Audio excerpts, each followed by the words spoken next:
We don't actually. Okay, so I mentioned the father and son combo who did this SPAC. Yes. Okay. Oh, and now we're going to do the 10 most popular father and sons. And we're going to do a countdown. So there's a lady named Betsy Z. Cohen, and I'm excited by this segment because there's no content on her online. Well, there's virtually none. So we're going to make some up. So there's a total of probably 3, maybe 4 interviews with her online. Okay. And they all have less than 3,000 views each. Yeah.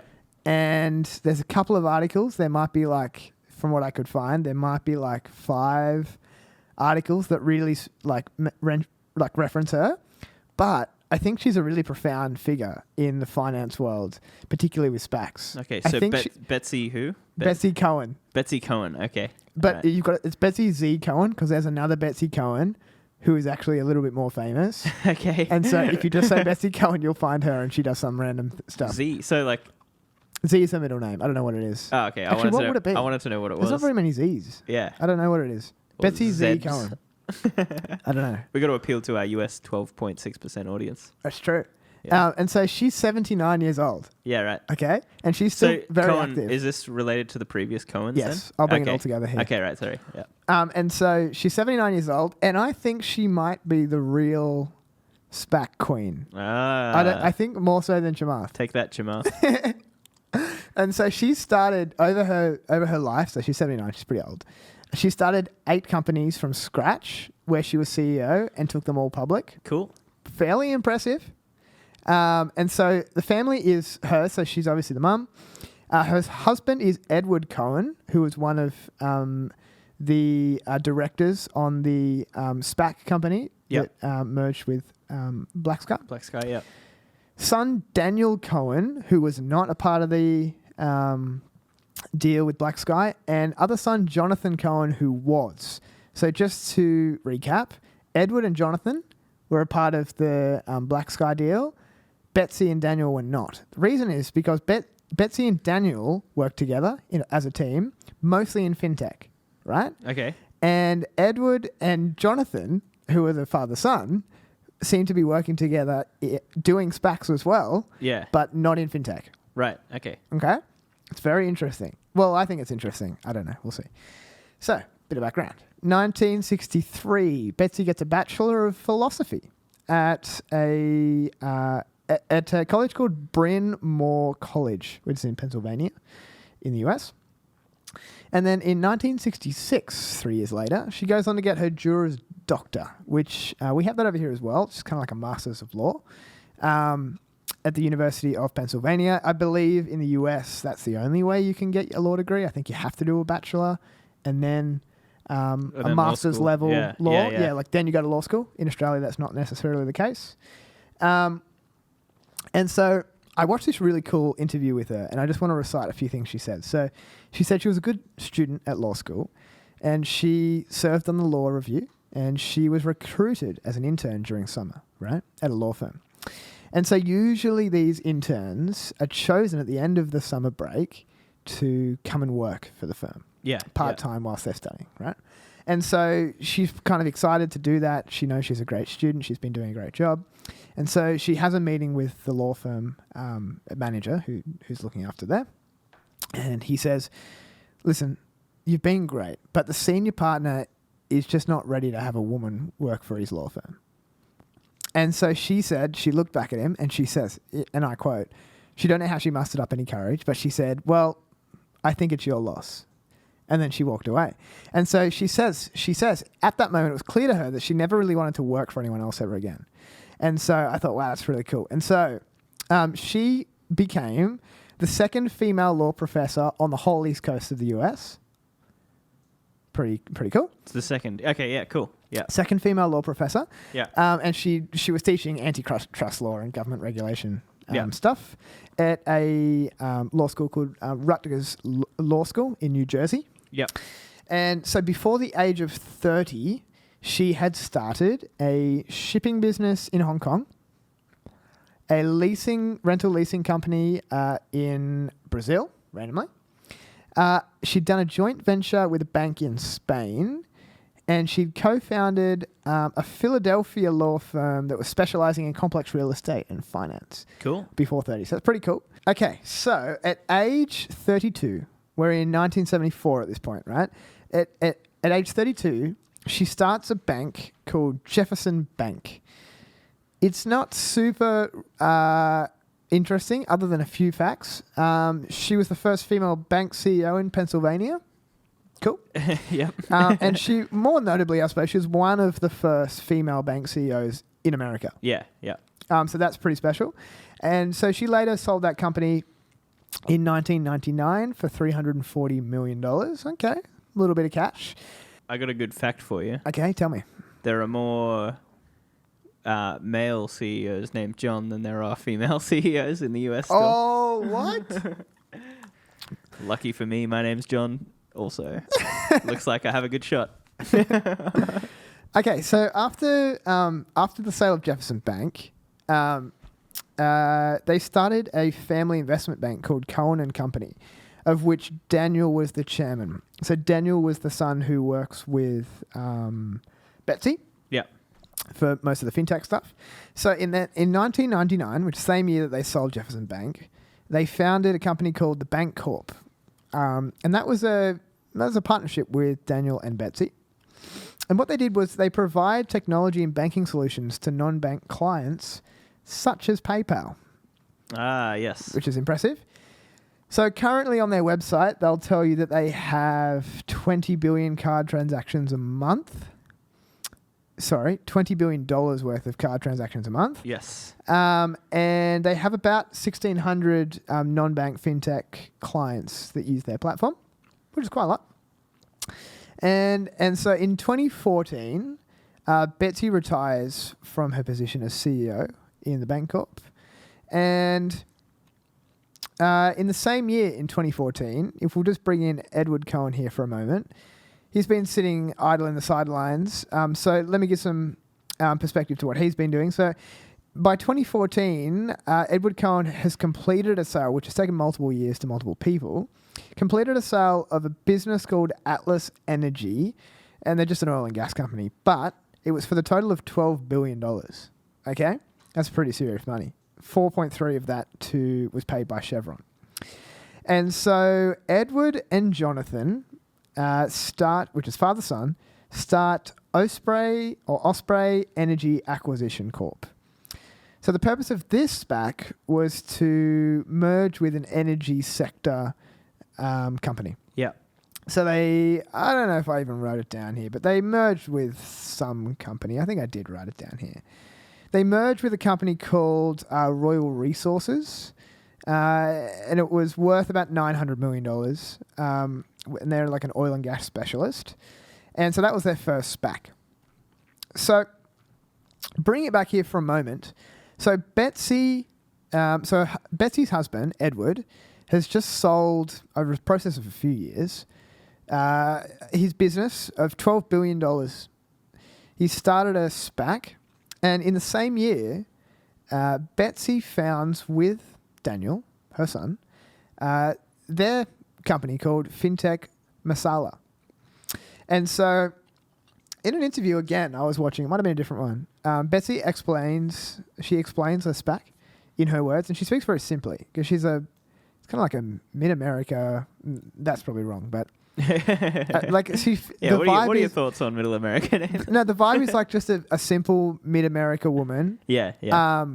Who's like seen a lot, who's seen a lot of changes in technology, and she seems quite wise. And so the way she explains it's really simply. And so I'll just try and give it to you in the way that she delivers it. So she says, SPAC sponsors takes the company public. So SPAC sponsor takes the company public. So they provide the private company a method of reaching that market, which is both faster and, she says, in some ways easier than an IPO. In its basic structure, it's just a merger between a private and a public company, and the resulting company just takes on the characteristics of the private company.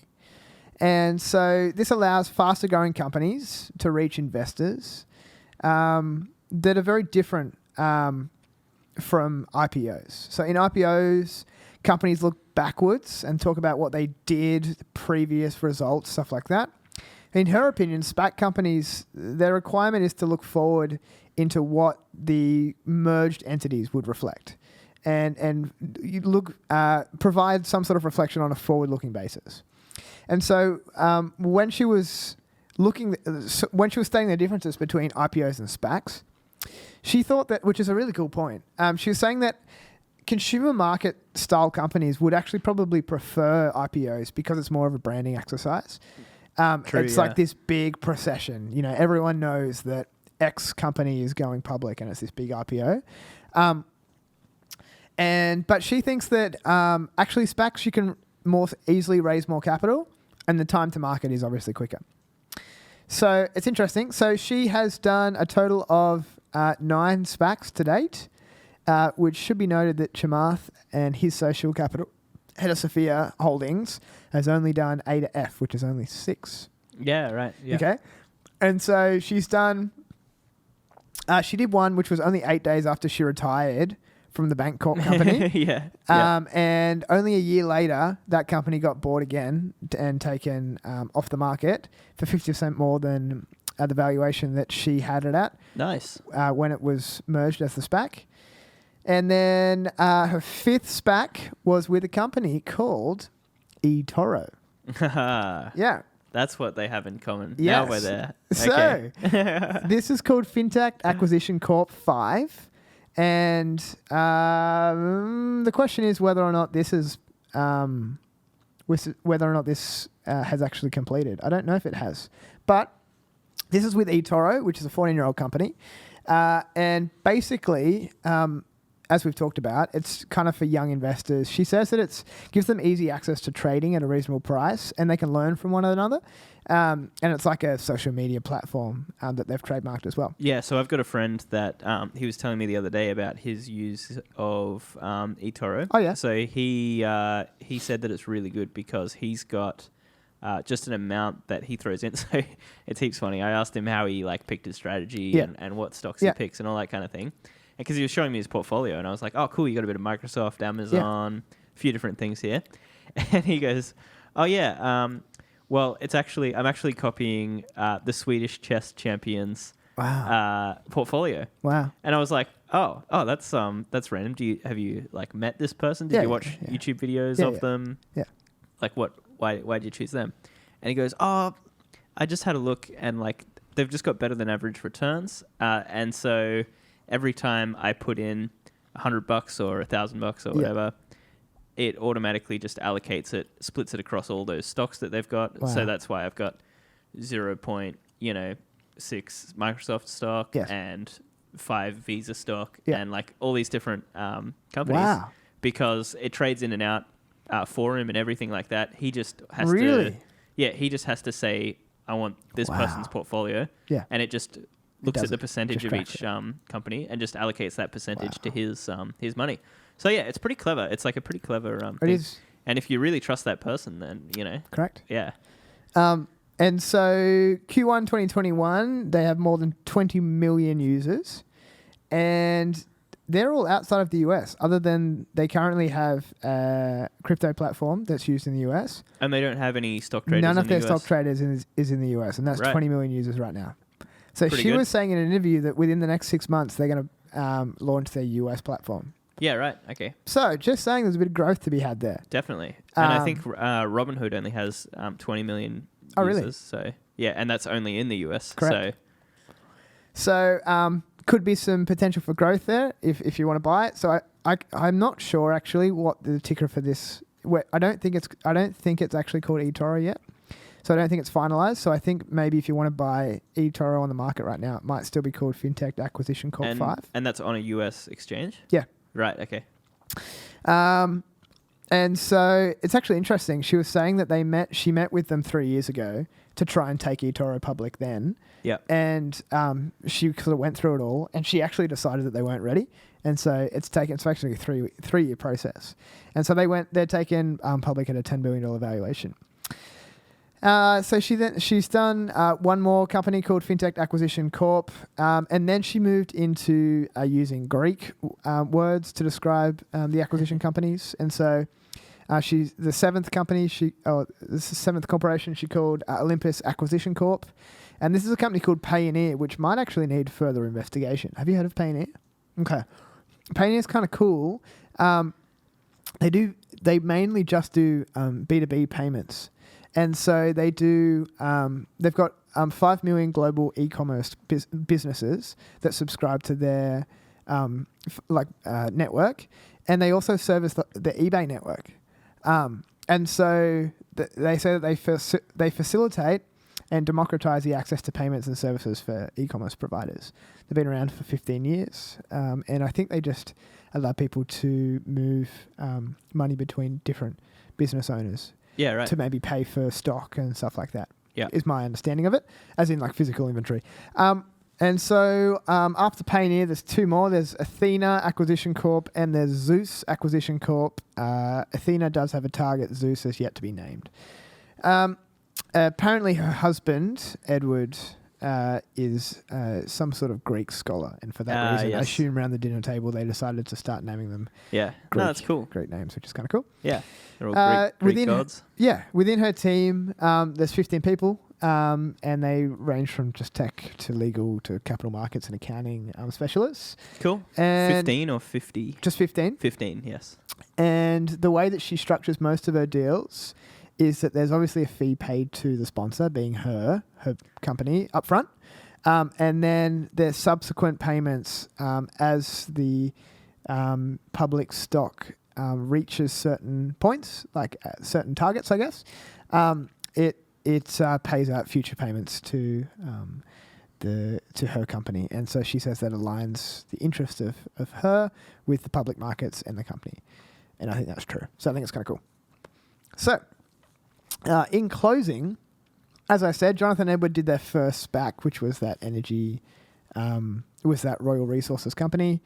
And the second one that they have done is Osprey Technology Acquisitions, which is the deal with Black Sky. So that's their second SPAC, yes. Yeah. And that's at a $1.5 billion valuation. So they do have a third in the works. I can't remember what that one is specifically targeting, what industry.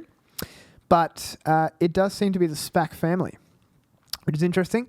And just in closing, one interesting quote from her is, so she seems to be a bit of a public figure in regards to, I mean, not a huge one, but for certain women, she's probably good motivation.